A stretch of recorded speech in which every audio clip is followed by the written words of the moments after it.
All right, Larry Krueger here from the Pig and a Pickle Crew Show with a little 49er video as Daniel Jeremiah weighed in on what he thinks the 49ers may do on draft day. We'll talk about that coming up next.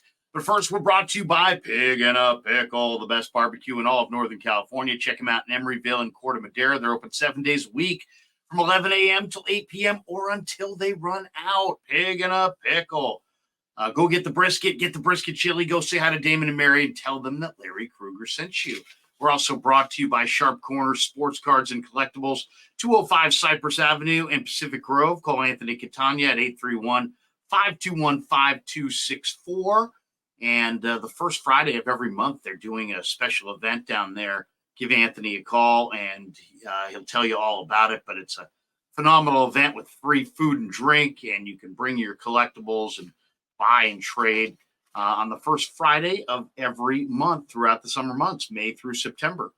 Check out Sharp Corners Sports Cards and Collectibles. All right, let's talk a little bit about Daniel Jeremiah from the NFL Network. He's their draft analyst, and he spoke to the media during a nearly 2-hour conference call and fielded all kinds of questions about the upcoming 2024 NFL Draft. And, one of the questions was, are the Niners going to trade up in the first round to land an impact player? Do they need to? And, it's interesting. Jeremiah said, they've got a nice haul of picks here. So if they want to move up, they absolutely have the ammunition to do so. I just think when you look at the needs that they have and some of the different areas that they could go, if you're thinking about corners and edge rushers, maybe you miss out on the top tier. It's interesting. I mean, we don't know what the Niners' top priority is. Is it an edge rusher? Is it a defensive tackle? Is it a offensive lineman? Is it a corner? Is it a wide receiver? If they're looking for interior offensive linemen or wide receivers in the first round, Jeremiah thinks that they can stay put at 31 and find a number of options. Now, I love Zach Frazier. I love Xavier Legette, Malachi Corley. I think it's very reasonable to believe that all three of those guys could be there on the board at 31, and they don't need to move. So if they love Zach Frazier and want to start with a dominant center, if they love Corley or Xavier Legette and they want to start with a receiver, they could stay right there at 31 and just wait, because I think most of those guys are kind of thought to be, somewhere between 35 and 50. You never really know because every board is different, but that's kind of where the mock drafts have them. Jeremiah went on to say, I still think that there will be a quality corner there personally, even though some of the top guys might go. I don't really see them in a position where they need to trade up.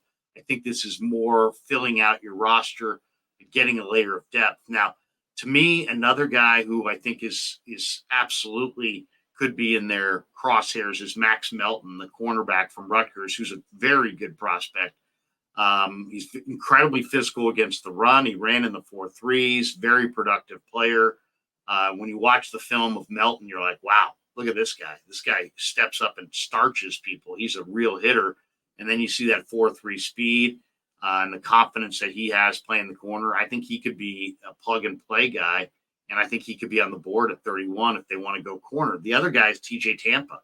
TJ Tampa from Iowa State, big corner, very physical.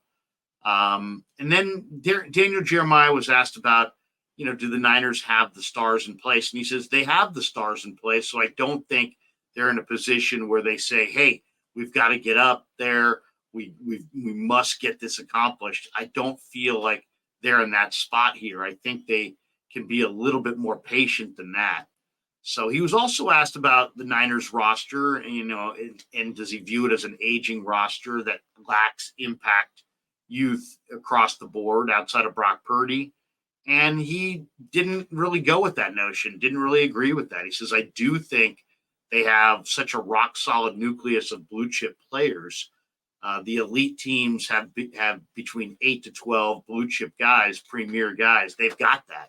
They've got that kind of checked.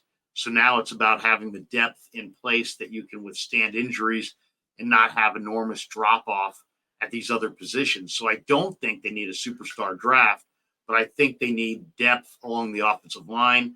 I think they can find upgrades there. They can continue to look at the corner position. I think in a draft like this, where they're picking at 63 and 94 in the second and third round. I think there's opportunities there to get players that can come in the secondary and help out and be part of the mix right away. He also noted, he also said adding another receiver along the way as well shouldn't be difficult to do in this draft. So that's Daniel Jeremiah's thoughts, and it's when you look at the receiver group, I agree with him. I think there's going to be options there. Harrison, Neighbors, Adunze going to be gone, but there's a chance Brian Thomas is going to be there. I don't think he will be, but if they like him, there's a chance they could trade up for him.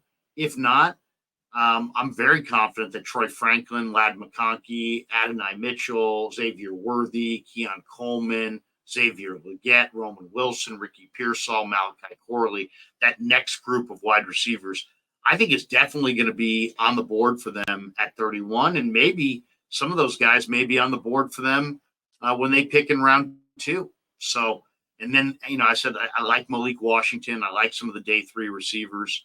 I think there's some underrated guys, Jacob Cowing, Javon Baker, Luke McCaffrey, Marcus Rosemy-Jacksaint from Georgia, Tyler Harrell from Miami. There's some good receivers, Josh Cephas from University of Texas, San Antonio, Bub Means from Pitt.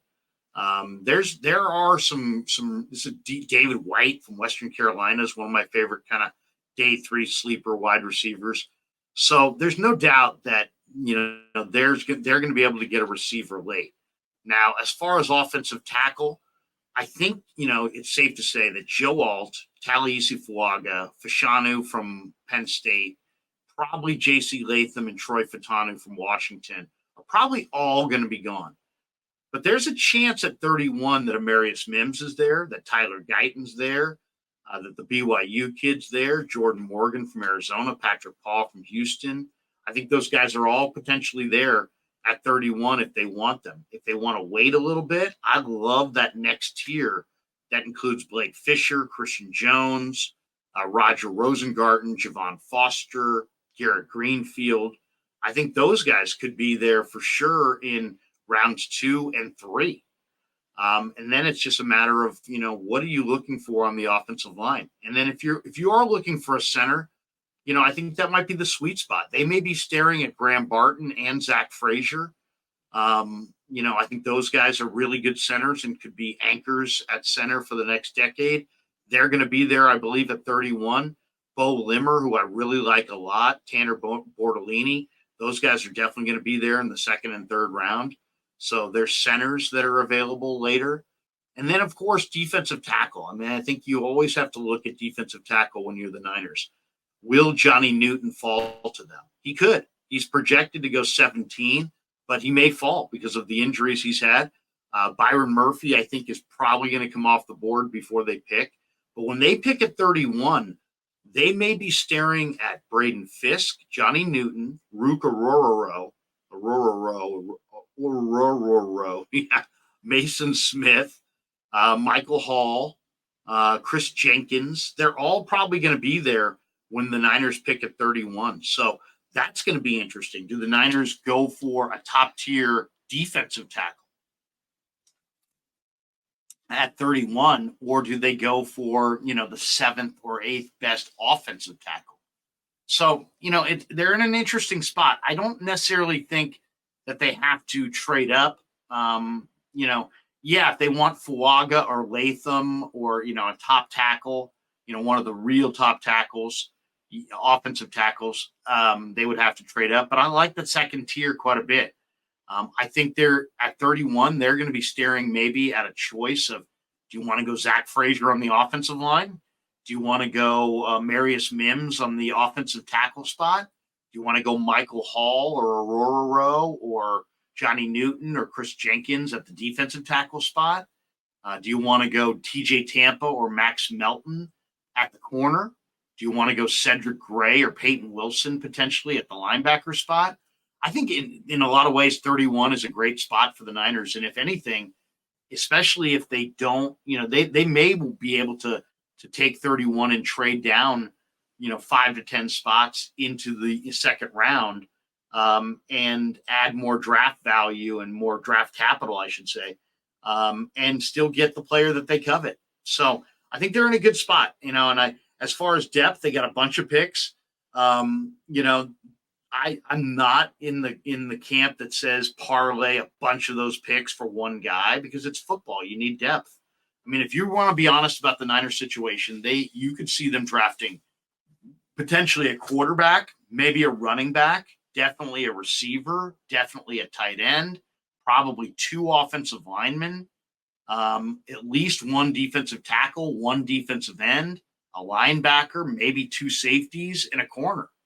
So when you add that up, that's a number of needs. So I don't know that they're in position necessarily to trade 5 or 6 picks or 3 or 4 picks and move up for one guy.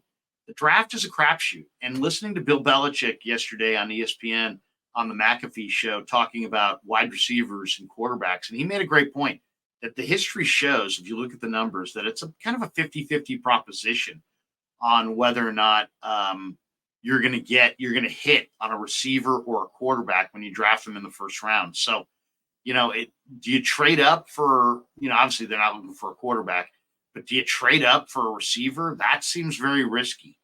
And then it's just a matter of beauty in the eye of the beholder. Do you love Amarius Mims? I mean, I love the way Amarius Mims looks potentially, but he's only had 8 career starts. Do you feel good about what he's going to be going forward? Zach Frazier, to me, is a very clean prospect. Michael Hall is a very clean prospect, excellent interior pass rusher. So I see a lot of Bryant Young and Michael Hall, to be honest. I mean, he's fast. He's the fastest defensive tackle in the draft. He can rush the passer. He's quick. And I don't subscribe to the theory that he can't play the run. I think he's a much better run player than people are giving him credit for. So interesting dialogue with Daniel Jeremiah, and I think he sees it the way I see it. They've got depth, they've got talent, they can sit where they're at and be in a very nice position. They don't necessarily need to move up to get, a top corner, to get a good offensive lineman, or to get a good defensive tackle. And I think those are probably the top needs that they have. And they also might be staring at the best linebackers. Peyton Wilson had a huge year. Cedric Gray is a monster. To me, Cedric Gray is very, very safe. They want to trade back from 31 to 41, add another day 2 pick or day 3 pick or a couple picks, and draft Cedric Gray. I think that's a very safe route for the Niners to go. Gray, I could easily see just plug and play him right next to Fred Warner and not miss a beat with Dre Greenlaw out probably for a good portion of the year, you would think, based on last year's Achilles. All right, hope you enjoyed the video. We're also brought to you by Aura, and now a word from our sponsor, Aura. Have you ever typed your name on the internet and seen all of your private information is online? Are you tired of receiving tons of spam calls from random numbers? Are you receiving more and more of these as time has gone on? Well, that's where Aura, the sponsor of today's show, can really help you out. Data brokers sell your information to scammers and spammers and anyone else who may want to target you. Your full name, your email, your home address, all your records, your health records, who your relatives are. It's all out there.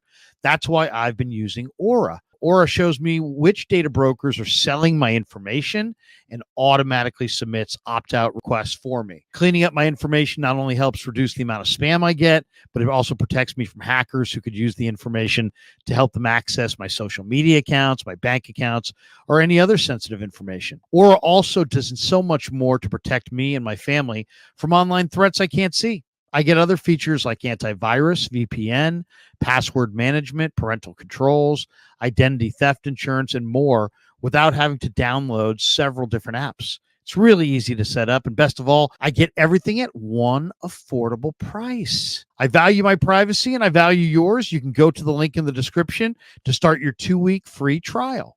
Thanks to Aura for sponsoring The Krug Show. And thanks to all of you guys for supporting The Krug Show on YouTube.